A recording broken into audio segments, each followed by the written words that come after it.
Welcome back to San Joaquin Audits, everybody. In today's video, we are conducting an audit at the Fresno Police Chaplaincy. It's okay if you don't know what the police chaplaincy is. I didn't either, and this is why we showed up to ask questions.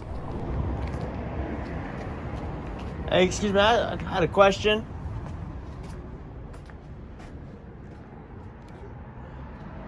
So this is a police department right here? It's it's an extension of the police department. Okay, so like if we had like say we had to come like make a complaint, we can do that here, or do we have to go to a different police department? You actually have to go to the police department. Okay, where is that located? The closest one would be down on Tulare at the headquarters. Okay. That would be the closest one. What does this station do? This is the Fresno Police Chaplaincy.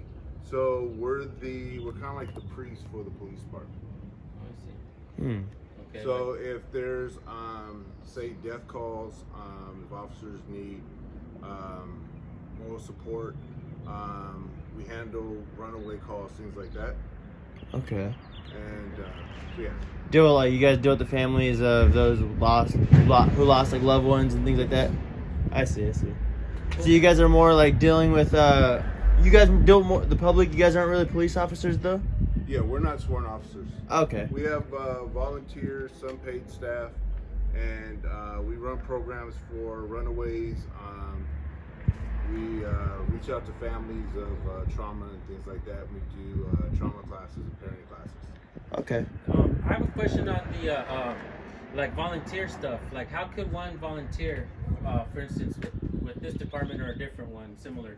So they can go on the website at FresnoPoliceChaplaincy.org and fill out, click on contact, and it lists all of our programs, and then they can sign up right there. So if you volunteer, is it still like considered like working with the city or working for the city, even though you don't get paid?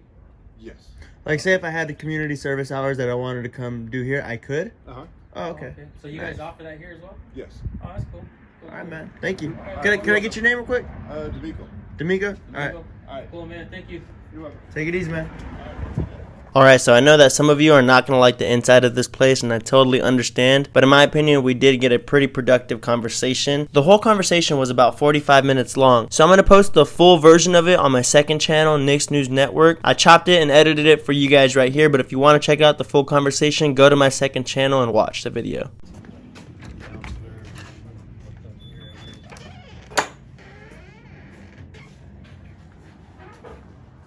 Hello. Hey, how you doing? Good. How you doing? How about yourself? We were just kind of looking at the pamphlets, the lobby area you guys had to offer, and see with anybody who wanted to come sign up, say like if they wanted to do community service hours here, where would we go specifically to sign up for that? Probably the best thing is call 621-2120. Okay. And we're in the kind of a transition right now. Uh-huh. So they should have an office manager hopefully next week, and you'll be able to get a hold of her, and then Okay. she can help out with any questions with respect to let's see, what do they run out of here? The Explorer program, patrol chaplains, Project Stealth, where they're working with teens. Okay. And then our mental health facility, that's at another location over by Manchester. Okay, yeah, because I seen like I had a person tell me that in Fresno you guys are trying to do a lot with like finding the homeless people and like people that need mental health, putting them in places. Do you guys specifically are involved with that, or is it the more the police? That's not us. Okay. No. Ours is kind of early intervention. Kids exposed, families exposed to trauma. We try to get them right into counseling, make sure that trauma doesn't stick. Okay, nice. And then of course we do support blue. We have a run, and just saying, hey, there's a second narrative.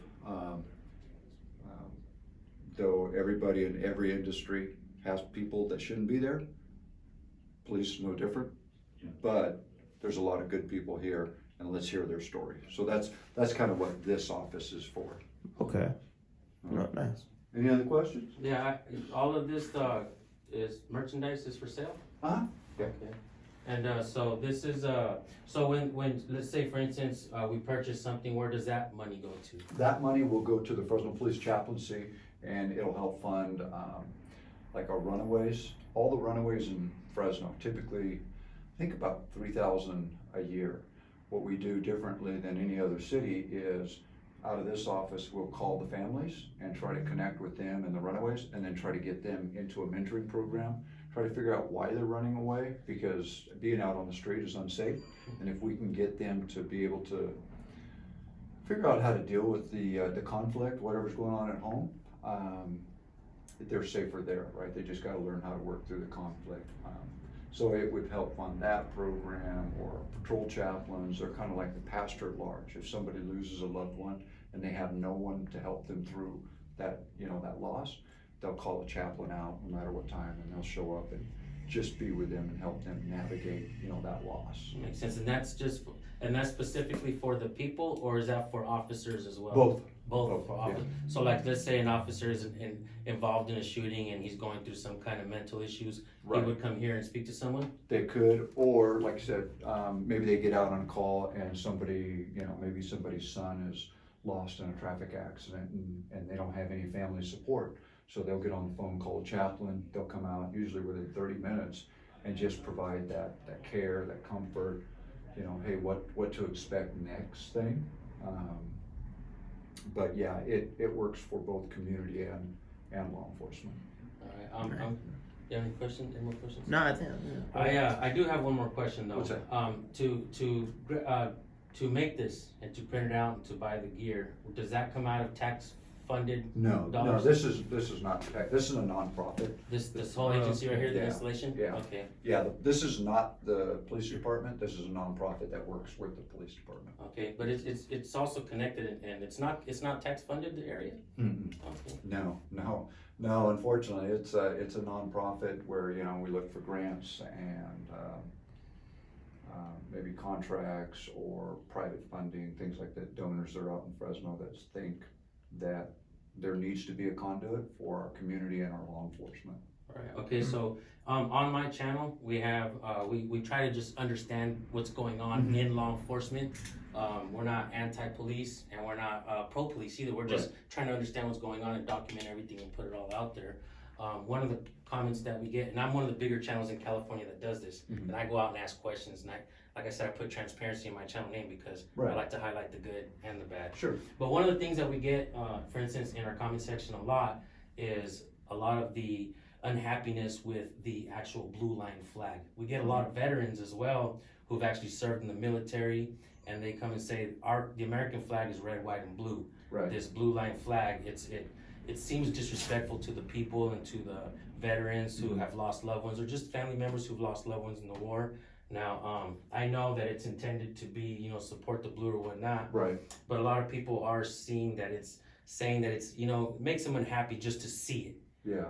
Do you have any answers to the other side of you want to speak to the people who say that this might be a form of propaganda to say support the blue no matter what they do, because like you said it yourself, there's a lot of cops that make mistakes, right? Or not just mistakes, but they're just bad officers. They don't belong on the force. Yeah, well, Some of them, right? I didn't say a lot. Right, okay. Right? So do we have people that make mistakes, just like every industry? Right. The answer is yes. To those that would question whether or not, we should have a blue line that goes through the flag, I've not yet heard that concern. I see you're soaking it Yeah, up. I'm thinking I see about you're it. soaking it up. Yeah. Yeah, I'm thinking about it, and It kind of makes sense, right? it can, right? Because here's the one thing you can't do. Just because I believe something's right, I can't dismiss what somebody disagrees with, right? I can't say, well, that's on them, because I'm not them. I don't have their understanding and interpretation. So I could see where that might have a rub for some people. And that would just take, some more reflection and is that the right thing to do? Now, if we hear one person say, I don't agree with that, do we change everything to suit that one person when you have a majority of people that support it? I don't know that that's the answer. So I think really it's weighing in. Do a lot of people feel like that? And if a lot of people do feel like that, I'd encourage them to reach out and tell us so we can make the right decision. And I do appreciate you talking to us. Yeah, absolutely. There's got to be space for everyone to communicate, right? We don't all have the same experiences. We don't all look through the same lens. But that doesn't mean I'm your enemy, you're my enemy. It just means we see things differently. But there's got to be common ground, right? Mm-hmm. You know, maybe I go, all right, I'm not going to parade this because it offends you, but why don't you come out on a ride along for 10 hours and see what the other side's like, Mhm. right? Makes It's sense. got to be a give and take. Right. That's the only way we're going to repair things. Yeah. And keep in mind, The only, because see, I've been doing this for a long time too. The only argument that the people have, see, I'm only one of the people, so I try to represent the people. but even though- I'm one of the right, people. Right. Right. So, some of the times they say that the only reason why people shouldn't go on ride-alongs is because, for one, the people have an anonymity, right? They sometimes people want to be anonymous and stay anonymous. And in order to do a ride-along, you actually have to give up your information to do that. Now, it's not a bad thing, especially if police, you're not doing anything wrong, police know who you are, just go do the ride-along, right? Right. A lot of people really are adamant because one of the things that we do on our channel is non-political. Yeah. It's teach the First Amendment. It would amaze you to see the officers on our channel that don't even know the First Amendment of the Constitution. The kids don't know it. A high percentage of police officers that I encounter don't know it. I ask every officer one question, Mhm. and that's, do you know the First Amendment of the Constitution? Now I'll ask you, and you don't have to answer obviously, but do you know it? the I First don't. Amendment? I You see what I mean though? Right, You see no. how important that is? Yeah, Like and the thing is, if you said it's, and I'd be like, yeah, that's what it is. But it's those same people that are on social media, right? Well, Sharing all because their there information. was no social media before. No. this What I'm social- saying, you're talking about not wanting to stay anonymous. Right. But our whole lives are dumped out on Yeah, social we're media, the ones that put our lives Amazon, right? So I mean, Yeah. does that argument really hold water? Yes, Right. it still does, because whenever the people do what they do on social media, of course you're gonna put your stuff out there, and the cops are. I mean, there's this thing called I just did some research on it, and it's called predictive policing, Uh-huh. right? Where they have like technology that actually looks at your social media and just a whole bunch of different things, and they're trying Right. to, like the movie Minority Report, right? Right. With Tom Cruise, and they're trying to prevent crime in the future. There's a lot of people are seeing a lot of issues with that in the future as well. Right. If Right, police right, continue right, to go down that road, a lot of violations. But the simplicity of the First Amendment, it amazes me, because that's the first law of the land. Right. And- Freedom of speech. Freedom of speech. There's Right, one of 5 elements. Right. You got that. Right. one. There's Yeah, no I got the five. one, right? You got 1 out of 5. Okay. You gotta try another one. Well, I'm good 1 for 1. Because if I was playing baseball and I took 1 swing and I made a hit, dude, I'm batting But 1,000. think about it. One of them is very important to as what you guys do, Right. as the chaplain building. Freedom of religion. Freedom of religion. There you Alright, go. Right. All right. Freedom of speech, freedom of religion, Okay. and one of the things is what we're doing right now. Freedom of press. Freedom of press. Freedom of press, Uh-huh. freedom to assemble, Okay. right, with your group of friends, family. Let's talk about what's going on in government. Right. And freedom to petition. When your assembly realizes that something's wrong in government, Mhm. petition the government, right? Right. Get your signatures and petition. That is the First Amendment. Those 5 elements of the First Amendment is extremely important. Nobody seems to know it, dude. This rate, it's kind of become unstoppable. You know, where we just try to offer balance. You know, and I think conversations like this, where the intent part, how you said, if you go look for every bad thing, you're gonna find it. If you go look for every good thing, you're gonna find it. We just try to have productive conversation, and sometimes we have it like this, and we show that on the channel. But sometimes before we could even get off a question, it's, hey, back up, hey, you guys are, Right. and that's what And we're I just can see like. where that can be. That's where we're like, frustrating. hey, dude, we're just trying to talk, Right, you know, like. Right. And a lot of it is a lack of understanding, right? You don't understand their job completely. You don't understand what's going on in the scene, and they don't understand who you are and your intentions. I mean, again, it's like you said, it's a lack of communication where, you know, we just can't sit down at the table and have a conversation and agree to disagree, but go, hey, all right, I understand you. I get where you're coming with. I don't agree necessarily, but I get where you're coming from. It's like the flag thing, you know. I could see where somebody says that's not the U.S. flag. It shouldn't be. So I get that, and I want to mull that over. And if it's the right thing to go, yeah, let's not do that, because we don't want to offend people. We want to encourage people, right? You know that several departments in the United States and in Canada have heard the people out, especially veterans, and they have actually removed them from the vehicles or from uniforms and stuff like that. There was this one channel, it was a newer channel, I think it was in Colorado, I'm not exactly sure. You guys, put it in the comment section if you guys remember that video. But he went in there and asked about the sticker on the vehicle. The officer that was driving the vehicle was really rude. But then he asked for a supervisor. Supervisor came out and he said, look, man, we're getting these comments. All we're asking is, this is, first of all, the flag doesn't belong on the vehicle. An American flag only. You're not supposed to, do anything with the vehicles. And the sergeant actually says, you know what, it is against, I'll go inside, look at our policy. He came out and said, it is against our policy, we'll remove it, we'll put the American flag. And they did that. And like I said, a lot of times people are not aware. And I mean, obviously I can't come in here and say, take that down, we're gonna try and force you to do it. Obviously not. It's best to come in here and have a conversation. And whatever you decide at the end of the day, it's your freedom, it's your job, whatever it is you do. But I mean, I thought we'd come in here and we'd talk to everyone, and I really do appreciate you. Yeah, and I will say this, we're not anti-police or defund the police or No, anything. I get it. I tell you what we need is we need a young man like that goes, hey, you know what? I want to get into the police department. I want to be a cop. I want to be that difference maker. With all your knowledge and your expertise, think about it. Just think about this. If you came onto an agency with your background, how you can influence all the young, because like for Fresno PD and probably Bakersfield the same, we're going through a transition. The dinosaurs, like myself, the gray hair, getting ready to retire. Don't laugh, dude. You got I'm there. Yeah, I was gonna say, what are you laughing at? You're wearing the ball cap. All right, so what an opportunity for a smart young dude like this, right? That knows the First Amendment, that believes that there needs to be law, right? But it needs to be tempered.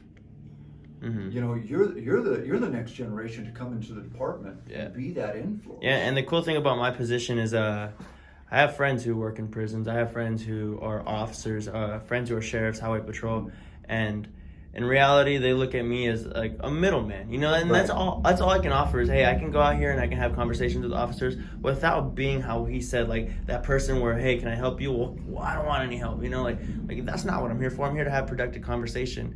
And I think that's why our platform is growing the way it is, because you hear the news and the news only shows negative, mainstream at least. And then you see on your Facebook wall, your Instagram wall, whatever, it's only what you follow, so we have a middle somewhere, right? Yeah, we have a platform that's a middle ground, and that's the position I love. Like I have all the years in the world to go and join the military if I wanted to become a cop, but right now I like the position of being the middleman, being the conversation starter.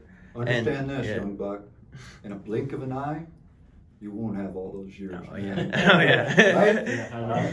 Well, hey, I gotta get back to work. Thank you. It was a pleasure talking to you guys. You guys be blessed, right? And Thank you keep doing what you're doing, because it takes a lot of work to get me to think. You guys cause me to think. I appreciate it, Awesome. man. All right, right. I appreciate Take it. it easy. Have a great day. You too. All right. Watch him. San Joaquin.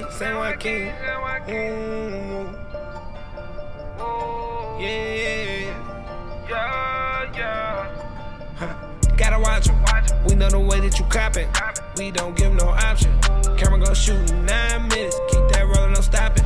They don't know nothing, we gon' teach them everything. By my country, everything. This my country, every day. False conviction, you got a power addiction. We on the road, me and the bros, telling the story so everyone know. Send them to hell, little Nicky.